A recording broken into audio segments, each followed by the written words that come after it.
Olá, seja muito bem-vinda, seja muito bem-vindo ao programa Economia para você no Band News TV e na Rádio Band News FM. Olha, essa é uma época do ano excelente para a gente começar a organizar o orçamento. Pagar dívida antes de mais nada, começar a guardar dinheiro.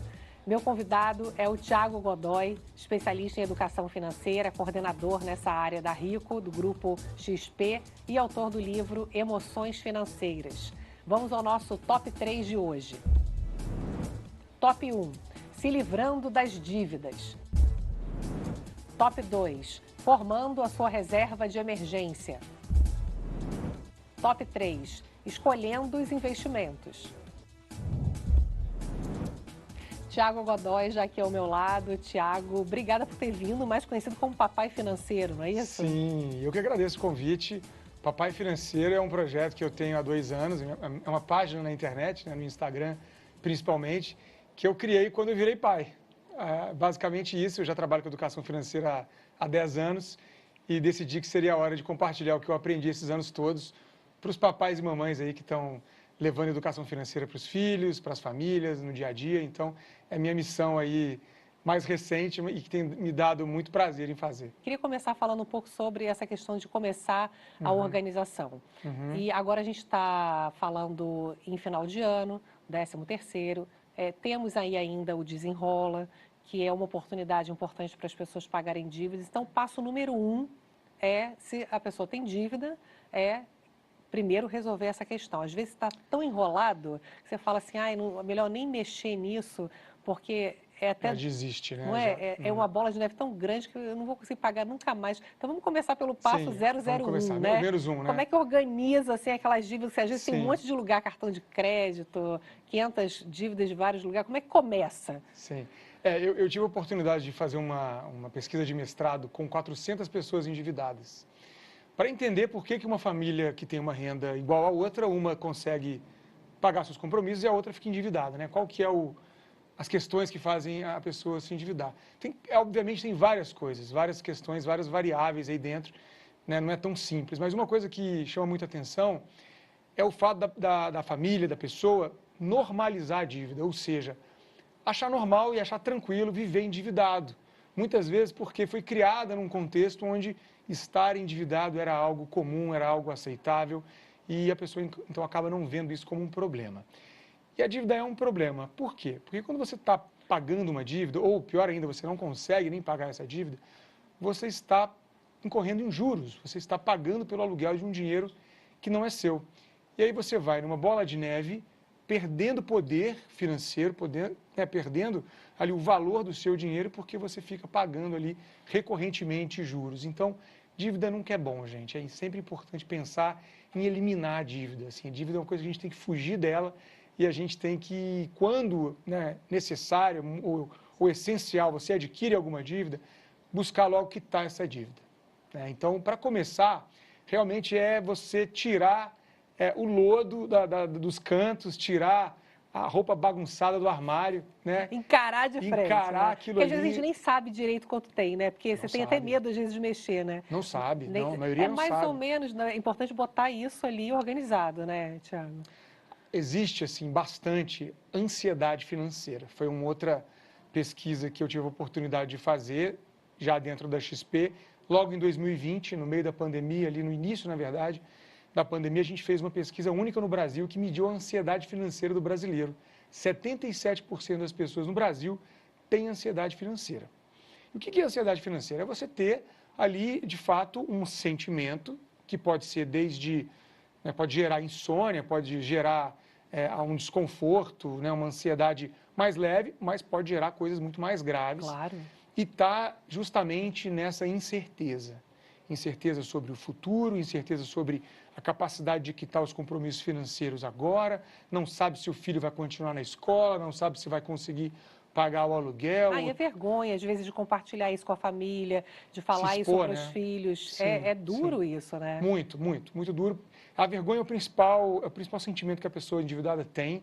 Inclusive, na minha pesquisa, eu identifiquei muitas pessoas que não contavam para suas esposas, para seus maridos, para seus familiares. Dentro de casa, Que né? dentro de casa não falavam que estavam endividadas, ou quando falavam, não falavam a integralidade, não falavam a verdade. O tamanho do problema. Né? O problema era sempre abafado, porque a pessoa tem muita vergonha de estar endividada. E eu sempre digo, gente, a gente não pode ter vergonha de buscar solucionar um problema. Não tem que ter vergonha de se endividar. E olha, gente, principalmente nesse momento, né? A gente sai de uma pandemia, nunca tivemos um número tão alto de endividados no Brasil, então, se você está endividado, você não está sozinho. Foram 70 milhões de endividados, um recorde histórico. Agora, esse número está começando a cair com o programa Desenrola, principalmente, do governo, e também o processo agora de queda de juros também. Está caro ainda, né? Mas a gente começa a ver uma perspectiva de uma luz no fim do túnel, de começar a ter acesso a um crédito um pouco menos proibitivo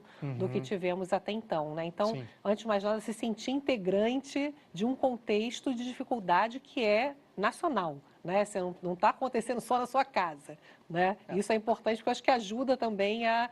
Tá bom, vamos lá, né? Eu estou dentro também de um contexto complexo. É um contexto complexo, é um contexto onde a pessoa realmente tem um desafio de conseguir manter ali as suas contas em dia, não é fácil para ninguém, porém também não é bom normalizar isso, ou seja, acreditar que vai ser sempre assim. Como a Juliana falou, né, você diz muito bem, nunca foi tão fácil negociar uma dívida. A gente tem o Desenrola, a gente tem os feirões que o Serasa faz, que outras, né, instituições fazem para você negociar, renegociar sua dívida. E o medo é isso, é assumir e depois se enrolar de novo, né? O que você tem que ver? Você pega aquelas dívidas todas, qual que é a ordem que a pessoa deve escolher? Sim, é importante olhar quais dívidas, né, listar as dívidas, quais são os credores, né, quais são as instituições que você está endividado, endividada, e classificar elas pelo valor, ou seja, quais são as dívidas mais caras, o volume de dinheiro, e quais são as dívidas que têm a maior taxa de juros, que é onde, na prática, você vai precisar colocar mais dinheiro que não é seu, né? Dinheiro para pagar esses juros. Então, essa lista é importante para você buscar quitar. E a boa notícia é que você consegue quitar hoje com 90%, 95%, até mais. Ou seja, uma dívida aí de R$10 mil, que pode parecer impossível para você pagar, um valor que esteja muito inacessível para a sua condição, você pode pagar com R$100, R$200, R$300, depende da negociação. Vezes, Então, realmente é acessível para todo mundo, é por isso que está sendo feito esse programa, Desenrola, né, esses feirões de renegociação, para que todo mundo possa zerar, limpar o nome, né? Ninguém quer começar 2024 com o nome sujo, então, é realmente uma oportunidade, exige um pouco, sim, de atenção sua, que está aí do outro lado, para olhar suas dívidas, listar, entrar em contato com os credores, né? Olhar lá como é que funciona no Desenrola, olhar como é que funcionam os feirões de renegociação de dívida. É que às vezes não está para renegociar tudo, mas você vai ali dentro do possível. Sei lá, eu tenho disponível por mês, sei lá, R$300, vamos supor. Então, vou renegociar essas aqui, talvez mais antigas. Normalmente, dívidas mais antigas têm descontos maiores, né, Thiago? Quanto mais antiga, mais a probabilidade do credor querer negociar, porque realmente eles têm interesse em ter você pagando ali a dívida, né? Ninguém quer que você fique inadimplente o resto da sua vida. Isso não é bom para ninguém, nem para o indivíduo, nem para a economia do país. E para não entrar no endividamento de novo, aí eu passo o número 2, né? Que você se organiza, começa a pagar as dívidas e, como você falou, tem muitos processos automáticos que a gente não vai percebendo. Não adianta só o seu custo de vida estar dentro do seu salário. Muitas vezes você vai se enrolando com pequenas coisas, né?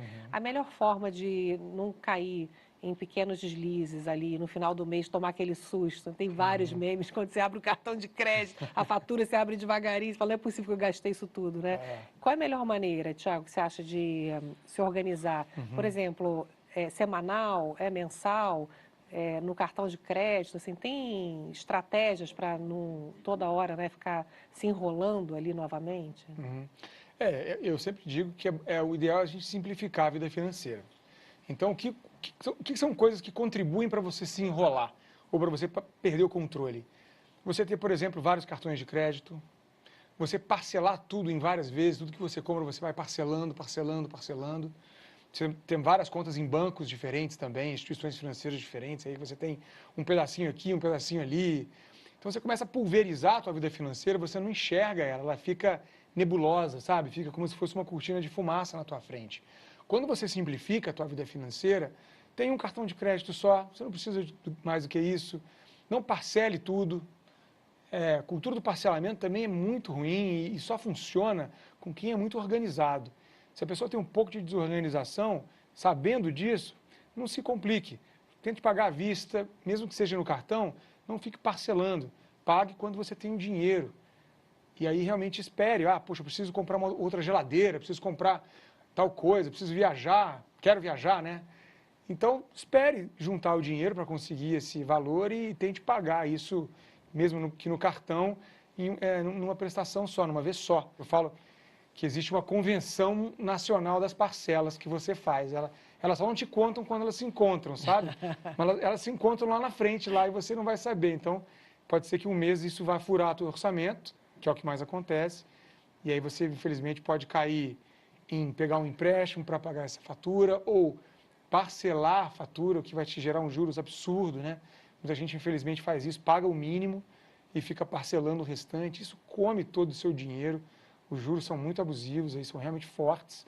Então, infelizmente, muita gente nem sabe que quando paga o mínimo, você está pagando, na verdade, um pedaço muito pequeno da sua fatura, o restante ali está entrando num parcelamento para juros, o que vai dar muito problema para você, financeiramente falando, né? Você pode sempre participar aqui do programa usando a hashtag Economia para Você.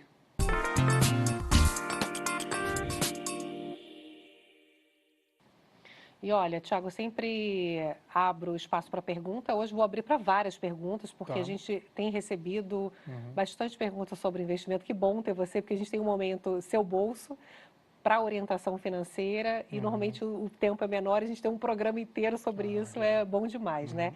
A gente pode começar falando de reserva de emergência, porque assim, você paga as suas dívidas e sobrou um dinheirinho, primeira coisa que tem que fazer é essa tal da reserva de emergência, que é caso, sei lá, você perca seu emprego, né, tenha uma emergência de doença em família, você tem que ter ali um dinheiro que você possa ter acesso rápido, né? Eu preciso do dinheiro hoje, eu posso pegar esse dinheiro hoje, né?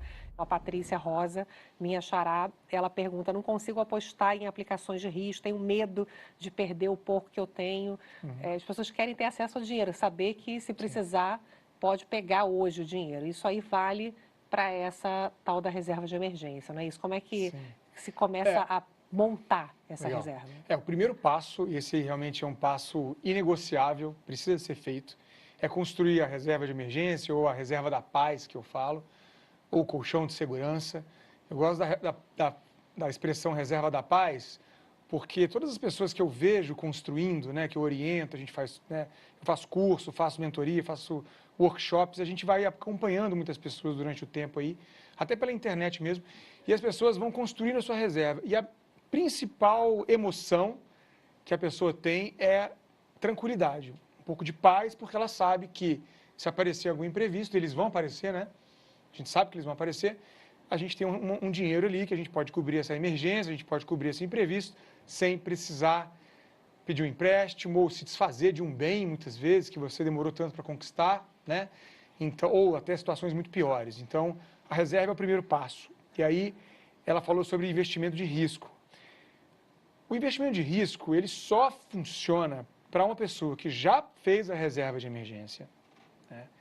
E que já tem objetivos lá para o futuro e de investimento sendo construídos. Porque coisas que têm mais risco, elas são para o longo prazo. E elas precisam também de uma pessoa que tem um perfil de mais aceitação a risco. Ou seja, eu sei que eu estou arriscando meu dinheiro, mesmo assim eu vou colocar meu dinheiro em risco. Tem gente que aceita mais risco, tem gente que não aceita nada. Você é o quê, Thiago? Olha, hoje é uma coisa também que varia, tá, Juliana? Porque eu já fui um pouco mais arrojado, vamos dizer assim, que é uma pessoa que toma mais risco. Hoje eu sou menos, eu sou, digamos assim, moderado. Até porque, pai, né? Pai, né? Até porque eu sou pai, né? Tenho uma família hoje, mas também porque a renda fixa está muito atrativa, claro, então tem a ver também até com o cenário da economia. Pois é, vamos falar da renda fixa, porque quando a gente pensa em renda fixa, muita gente fala, o CDB, que é o mais famoso, né? Mas eu sei que você trouxe alguns exemplos que a gente vai compartilhar, de outros produtos, por exemplo, os títulos do Tesouro Direto hoje são uma boa oportunidade na avaliação que você começou a me mostrar, que você trouxe, para fazer o início dessa reserva de emergência, né? Sim. Só para ficar claro aqui, gente, reserva de emergência, reserva da paz, é um dinheiro para você cobrir imprevistos. Como é que você calcula isso? Pega lá, né, a tua conta do mês, levanta o seu extrato, vê quanto que você gastou no mês passado.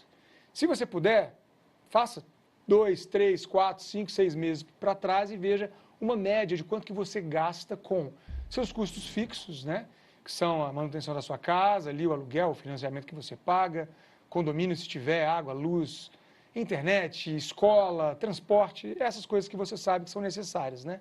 Mercado, etc. Essas contas são que você precisa para ter uma vida rodando, né? Se você tiver um imprevisto, você consegue cobrir. Obviamente que o supérfluo, o extra, não vai entrar nessa conta. Fez essa conta, fez um valor ali médio que você gasta nesse tipo de custo, multiplica por 6. Esse é um valor legal para você chegar numa reserva de emergência. Tesouro Selic é um título de renda fixa, é um título do Tesouro Direto, ele tem liquidez diária, ou seja, você pode sacar a qualquer momento esse investimento que ele vai vir para o seu bolso no mesmo dia, né? Então, ele tem aqui o Tesouro Selic 2029, mesmo que você possa resgatar todos os dias, ele tem um prazo de vencimento, ou seja, em 1º de março de 2029, ele volta para a tua conta que você investiu inicialmente. Então, ele tem um prazo que ele vence. Aí você pega esse dinheiro e investe em outro Tesouro Selic ou em outra coisa que você quiser. Se você investir, né, R$100 por mês, até a data de vencimento dele, né, começando agora, você vai estar ali, então, até março de 29, investindo R$100 apenas por mês. Você tirou do seu bolso R$6.300 e você vai ganhar um valor líquido, né, que tem um valor bruto, você paga um pouco de imposto, né, e aí você vai ter um valor líquido de R$7.664. Então, é um valor que você vai ter aí nos próximos aproximadamente 5 anos, tirando R$100. É claro que se você puder mais, né, 200, 300, 400, isso vai multiplicar exponencialmente também. E quando você tem um objetivo, vou comprar um carro, por exemplo, Legal. Aí você trouxe também um outro exemplo, né? Legal, eu coloquei aqui 2 objetivos na verdade, 3 objetivos, que um é educacional, né? Boa. Eu já determinei, inclusive, porque tem um título que é destinado à educação, mas vamos lá. Se você pegar um título Tesouro Pré-fixado, que ele é também do Tesouro Direto, a diferença é que ele é pré-fixado, ou seja, você sabe a taxa de juros que ele vai te pagar ano a ano. Nesse caso aqui, é um Tesouro Pré-fixado 2029, ele vai ter, né, uma rentabilidade de 10,68% ao ano, que é quanto esse título está pagando, né? E ele vai vencer em 1º de janeiro de 29. Você colocando os mesmos R$100, você vai investir R$6.100, certo? E vai ter um valor líquido de R$7.657, que é muito parecido com o Selic. Porque a Selic, né, ela acompanha ali, né, a taxa básica de juros, o pré-fixado vai acompanhar mais ou menos. A diferença é, o pré-fixado, você já comprando ele agora, ele vai sempre render 10% ao ano, 10,68. Garantido. O Selic não, ele vai render o que variar a Selic. Se a Selic aumentar, ele vai render mais. Se a Selic abaixar, ele vai render menos. Sempre positivo, né? Porque ele vai render a taxa Selic, mas ele vai ter uma variação na rentabilidade. Agora, vamos lá, para você ter seus primeiros R$100 mil guardados, a gente também tem aqui uma simulação, Thiago. Vamos mostrar. Legal. Então como é que é. Eu fiz aqui, vamos lá. Então, você, para olhar aqui, né, um objetivo de mais longo prazo, é importante você entender que a inflação corrói o seu dinheiro, certo? A inflação, ela vai, ano após ano, fazendo o seu dinheiro perder valor. Então, é importante proteger o dinheiro da inflação. Como é que a gente faz isso? Com investimentos também. No Tesouro Direto, a gente tem o Tesouro IPCA+, há vários anos de vencimento, né? O IPCA+, ele é a inflação mais uma rentabilidade acima da inflação. Então, se a inflação foi 10% num ano, não importa. Você vai ganhar esses 10% que a inflação teve, mais uma rentabilidade acima dela. Nesse caso aqui, eu peguei o IPCA mais 2035, ou seja, vai render aí, vai vencer lá em 2035. Então, é um prazo mais longo. Para você resgatar R$100 mil em 2035, em 15 de maio de 35, que é quando ele vence, você vai precisar aportar R$456 por mês. R$456 por mês para você ter R$100 mil líquido lá daqui a aproximadamente 11 anos, 11 anos e meio. Certo. E agora, para quem é pai também, vamos lá, tem o Tesouro Educa Mais. Legal, esse é um novo produto, eu sou fã desse produto, né, porque eu falo muito também sobre filhos, educação, né, pensamento de longo prazo. Esse é um produto que foi lançado novo aí pelo Tesouro e ele educa mais. Então, como é que ele funciona? Ele foi feito para que as famílias pudessem viabilizar a educação de seus filhos, principalmente a educação superior, que é mais cara, que é um período, né, que realmente exige mais esforço financeiro, mas que ao mesmo tempo as famílias podem se preparar com antecedência. Se você é papai, mamãe recente, seu filho nasceu recentemente, né, você vai olhar para o Tesouro Educa Mais 2041, que é o tesouro que vai vencer, né, que vai começar a te pagar uma renda passiva lá em 2041, que é quando seu filho vai ter ali aproximadamente 17, 18 anos. Né? É claro que tem outros títulos, você pode começar, seu filho tem 10 anos, pode fazer ele agora, que você vai ter um tesouro vencendo daqui a 7, 8 anos. Né? Então, é só uma simulação para 2041. Ele paga a inflação, IPCA, mais 5,73% ao ano, é bastante coisa. Então, é um título também que é protegido pela inflação. Você começa a receber renda passiva em 2041. Se você aportar R$ 311 a partir de agora, R$ 311, você vai receber R$ 2.000 de renda passiva por mês, R$ 2.000 por mês, por 5 anos, ou seja, 41, 42, 43, 44, 45, 45, até o final de 2045. O filho completa 18 anos, durante 5 anos ele tem garantido um salário mensal. Tem um salário mensal de R$ 2.000 nesse caso. Isso é interessante. Claro, quando você aporta mais, você vai ter mais renda passiva. Lá no site do Tesouro você consegue simular, inclusive, a idade do seu filho, quanto que você quer que ele tenha de renda para fazer a faculdade. Lembrando que são valores corrigidos pela inflação, ou seja, é R$ 2.000 de hoje, que é, né, se a faculdade que você quer pagar é uma faculdade mais cara, ou se você acredita que precisa de mais ou de menos, dá para você fazer a simulação lá também. O tempo está acabando, Tiago, vou tocar em só 2 assuntos ainda, que é financiamento de imóveis. Tem a pergunta da Leonice Almeida, que ela fala: qual é a dica para quitar ou amortizar o financiamento da casa própria? Isso é uma pergunta comum, né? Muito. A dica para quem quer, né, realmente pagar o financiamento em menos tempo é amortizar o imóvel, amortizar o valor do imóvel, porque na amortização você está, na verdade, colocando dinheiro no valor real do imóvel, né? Você está realmente pegando o valor do seu dinheiro e pagando para que você tire, né, do valor integral sem pagar juros. Porque quando você paga em financiamento, você está pagando muitos juros. Você paga mais ou menos uns 2/3 desse valor desse imóvel em juros. Nossa, você paga mais juros do que o valor do imóvel. Mais juros do que o valor do imóvel, sim.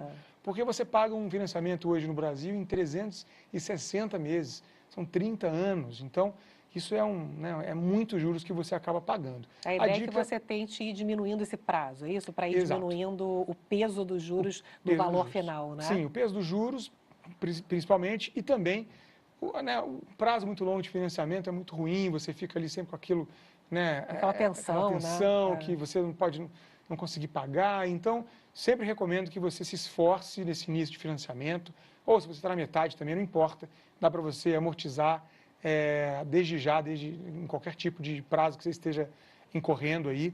E a dica também é você amortizar por tempo, porque você pode amortizar por 2 maneiras. Ou você amortiza por valor, ou seja, você coloca um valor a mais ali todos os meses e a sua parcela diminui, ou seja, você está pagando R$ 1.000, ela cai para 900. O que parece muito bom, mas no longo prazo não é bom, porque você vai continuar pagando os 30 anos de financiamento. Quando você quita no prazo, você amortiza no prazo, você reduz significativamente o tempo de pagamento. Então, vamos lá. Eu fiz uma simulação aqui por alto, tá, gente? Porque a gente está aqui fazendo uma taxa média, tem outras taxas, as taxas mudam também com o tempo, né? A taxa Selic acaba acompanhando isso, sendo um guia, né? uma âncora para mudar isso. Eu peguei aqui um financiamento de um imóvel de R$ 300 mil, tá? Com uma taxa anual de 10%. Bom, se você pagar esse imóvel normalmente, né, normalmente seria 30 anos, você vai pagar uma prestação inicial, né, na tabela SAC, que ela vai decrescente em relação às parcelas, você vai pagar aproximadamente R$ 3.000 e poucos de parcela, mas você só amortiza R$ 800. Olha só, no começo como é que fica mais difícil ainda, né? Na prestação final, você paga R$ 800, só que em 30 anos Na prática, você pagou R$730 mil nesse imóvel de 300. Eita! Então, olha só a diferença, são mais de R$400 mil de juros. Se você, ao invés de pagar apenas a parcela do seu imóvel, você conseguir separar mais R$1.000 e pegar esses R$1.000 e colocar em amortização de tempo, lá no aplicativo você vai achar facilmente, você vai colocar uma amortização de R$1.800 ao invés de R$800 por mês, certo? Então você vai acabar pagando esse imóvel em 13 anos aproximadamente. E o valor com R$1.000 a mais. diminui. E você vai pagar mais ou menos uns R$500 mil nesse imóvel. É muita diferença. Em vez de 730 mil. Agora, números redondos aqui, tá? Se você conseguir mais mil ainda, ou seja, separar mais R$2.000 além da prestação, você vai pagar sim uma prestação no início, né, principalmente. Vai pagar no início uma prestação mais cara, de R$5.000. Lá no fim você vai estar pagando R$2.800, mas você vai amortizar em 8 anos esse imóvel. Em 8 anos, pagando R$400 mil, em vez de 730. Então você vai pagar um valor a mais, porque você financiou, mas você conseguiu quitar em 8 anos, com esforço, né, de amortização, de separar uma parte a mais, de você conseguir fazer uma renda extra, de você conseguir pegar o 13º, usar para isso. É claro que é um esforço, mas imagina que é um esforço de 5, 6, 7, 8 anos, ao invés de um esforço de 30 anos. Vinícius Campos, quais os 3 principais tipos de empresa que você considera para montar uma carteira de ações segura e rentável no longo prazo? Excelente pergunta. Olha, é sempre importante para olhar para negócios que são perenes, né? Que são coisas que têm mais chance de estarem aqui no longo prazo, que estarão daqui a 20 anos, daqui a 30 anos. Então, eu gosto muito das empresas de energia, né? Porque você está trabalhando com um setor muito sólido, né? Você está realmente vendo que a energia é um ativo que é necessário, essencial, né? Gosto também, né, do mercado financeiro, porque eu trabalho no mercado financeiro, e as empresas do mercado financeiro também são fortes, sólidas. É claro, gente, tem que diversificar, né, para você colocar, né, dinheiro em uma empresa só, você tem que colocar em diferentes empresas do mesmo setor, né? E aí já é uma questão mais pessoal, eu gosto muito de tecnologia também. É mais volátil, é menos sólido do que energia ou financeiro, mas a tecnologia é um setor também que é em expansão, é exponencial, tem mais volatilidade na média, tem mais risco, mas se você diversificar no setor de tecnologia, você também pode conseguir bastante resultado. Então, eu iria para energia, financeiro e tecnologia. Obrigada por ter vindo aqui no programa. Eu agradeço o convite. Prazer. Venha outras vezes, que Com certeza. Tem 500 mil assuntos Só aqui convidar, ainda. vamos lá. Um abraço para você e um beijo aí. A gente se vê então no próximo Economia para você. Até. Até lá.